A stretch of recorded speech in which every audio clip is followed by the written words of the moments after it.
Good morning. Let us put ourselves in the holy presence of God. In the name of the Father, the Son, and the Holy Spirit. Amen. The Gospel of the Lord according to John.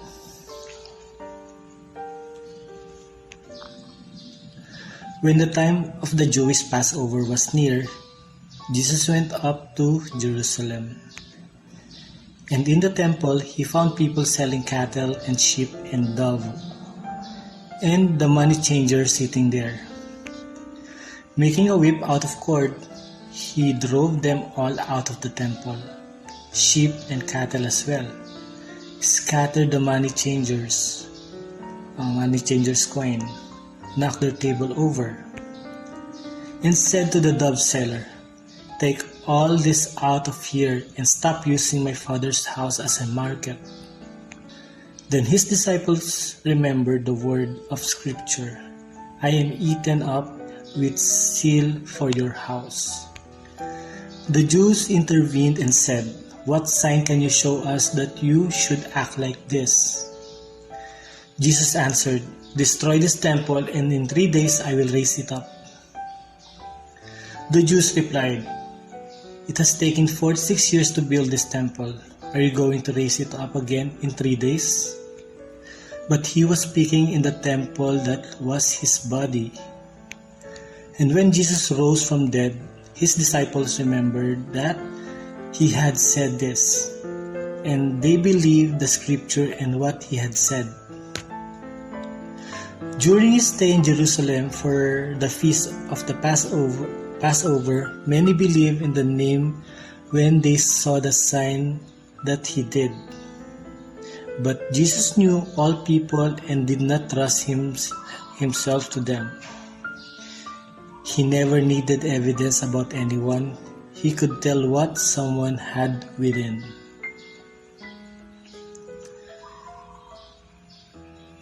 The good news of the Lord. Thanks be to God. It's only human to be angered when seeing something special or valuable, something we love and treasure, being misused or abused. Jesus' response to discovering the temple area turned into a commercial marketplace is a reaction from his human nature, but the way in which he reacts is almost startling. This is his Father's house, a place not to be profaned, especially not for profit. Things done under the umbrella of religion and faith should be done for good and not for gain. By putting a stop to what he discovered in the temple area, Jesus angered the religious and political leaders who already considered him dangerous. When they challenged him, Jesus told them to destroy the temple, and in 3 days he will raise it up. At this time, no one understood that Jesus speaking not of a building but for his body, foretelling his death and resurrection. Though they don't understand what he said, the disciple remembered and understand when Jesus is raised from the dead. Sometimes our religious activities or our prayer can have a hook.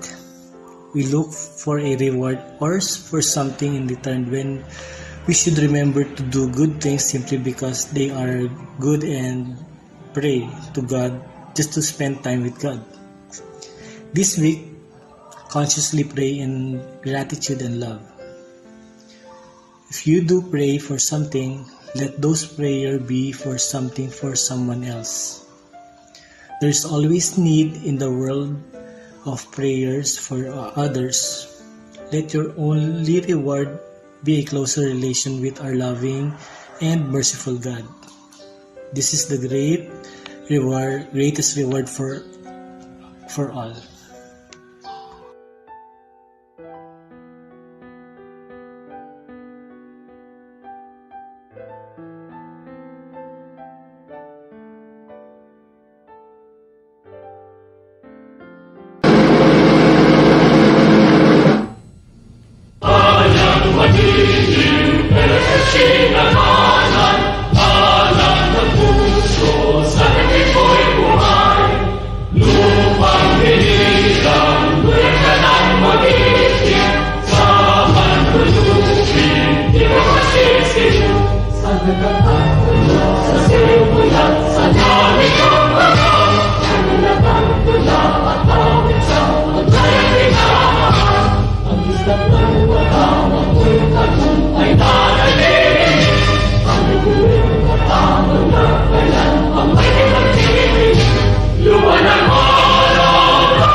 bigkasin ang panunumpa sa watawat at panatang makabayan. Ako'y Pilipino, buong katapatan nanunumpa sa watawat ng Pilipinas at sa bansang kanyang sinasagisal na may dangal, katarungan at kalayaan, may pinapakilos ng sambayang makadiyos, makatao, makalikasan at makabansa. Panatang makabayan, iniibig ko ang Pilipinas, aking lupang sinilangan, tahanan ng aking lahi, kinukupkup ako at tinutulungan, maging malakas, masipag at marangal. Dahil mahal ko ang Pilipinas, tiringin ko ang mga payo ng aking magulang, susundin ko ang mga tuntunin ng paaralan, tutuparin ang mga tungkulin ng mamayang makabayan, naglilingkod, nag-aaral at nagdadasal ng buong katapatan. Iaalay ko ang aking buhay, pangarap, pagsisikap sa bansang Pilipinas.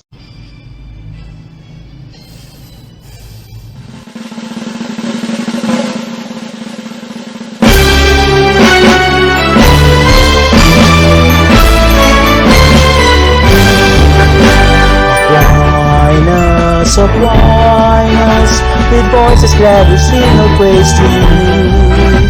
We hail you and thank you for shedding light on our life that ways. A sun so glorious shall be the guiding sun who heals and veils. That shall forever be a light to God, a step to God.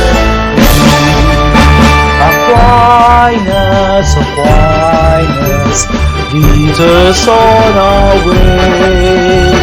Be our ideal and keep us in the loving care. We're alma mater, we're loyal, brave and true. Once and forevermore, that should be to you. Aquinas, Aquinas, lead us on our way. Be our ideal and keep us in the loving care. We're alma mater, we're loyal, brave and true. Once and forevermore,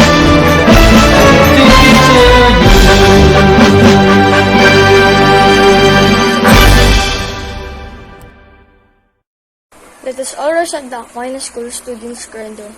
We, the students of Aquinas School, commit ourselves to the ideals of our alma mater and our quest to become men and truth and compassion. We neither cheat or tell lies. We preserve our environment by keeping the surroundings clean at all times. We remain humble and respectful for all the members of the community. We observe peace and order by creating friends. We communicate with kindness and intelligence. We bring glory to our nation and to our school. We pray constantly to the Mother of God and search for truth. And we strive together for the ultimate realization of our vision.